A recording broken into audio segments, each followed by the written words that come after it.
मेरे चैनल में आप लोग का स्वागत है। ये राम जी के विवाह गीत अच्छा लगे तो लाइक, शेयर और सब्सक्राइब कीजिएगा और कमेंट भी करके बताइएगा। बाजे बाजे रे सनाई जनक नगरी, बाजे बाजे रे सनाई जनक नगरी, आजू आई बारात जनक नगरी, आजू आई बारात जनक नगरी, बाजे बाजे रे सनाई जनक नगरी, काई चढ़ला है राम और लक्ष्मण, काई चढ़ला है राम और लक्ष्मण, काई चढ़ला दशरथ समाधि जी, काई चढ़ला दशरथ समाधि, बाजे बाजे रे सनाई जनक नगरी, बाजे बाजे रे सनाई जनक नगरी, रथ चढ़ला है राम और लक्ष्मण, रथ चढ़ला है राम और लक्ष्मण, घोड़ा चढ़ला है दशरथ समाधि जी, घोड़ा चढ़ला है दशरथ समाधि, बाजे बाजे रे सनाई जनक नगरी, आजू आई बारात जनक नगरी, कहवा बैठे बाबा हमारा में और लक्ष्मण, कहवा बैठे बाबा हमारा में और लक्ष्मण,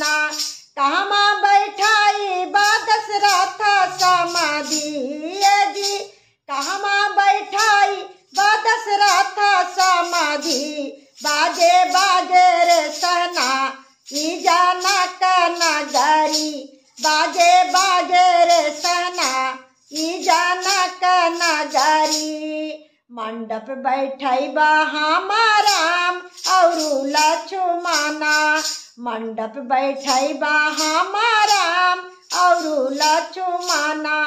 सिंहासन बैठाई बा दशरथ समाधि जी, सिंहासन बैठाई बा दशरथ समाधि, बाजे बाजे रे सनाई जनक नगरी, बाजे बाजे रे सनाई जनक नगरी, का कुछ खियाइबा हमारा और लक्ष्मण, क्या कुछ खियाइबा हमारा और लक्ष्मण, क्या कुछ खियाइबा दशरथ समाधि जी, क्या कुछ खियाइबा दशरथ समाधि, बाजे बाजे रे सनाई जनक नगरी, आजू आई बारात जनक नगरी, आजू आई बारात जनक नगरी, मेवा मिठाई हमारा में और लक्ष्मण, मेवा मिठाई राम और लक्ष्मण, पूरी खीर खियाई बा दशरथ समाधि जी, पूरी खीर खियाई बा दशरथ समाधि, बाजे बाजे रे सनाई जनक नगरी, बाजे बाजे रे सनाई जनक नगरी, क्या कुछ दिहब हमारा में और लक्ष्मण, क्या कुछ दिहब हमारा में और लक्ष्मण, क्या कुछ दिहब दशरथ समाधि जी, क्या कुछ दिहब दशरथ समाधि, बाजे बाजे रे सनाई जनक नगरी, बाजे बाजे रे सनाई जनक नगरी, सीता उर्मिला देहब राम और लक्ष्मण,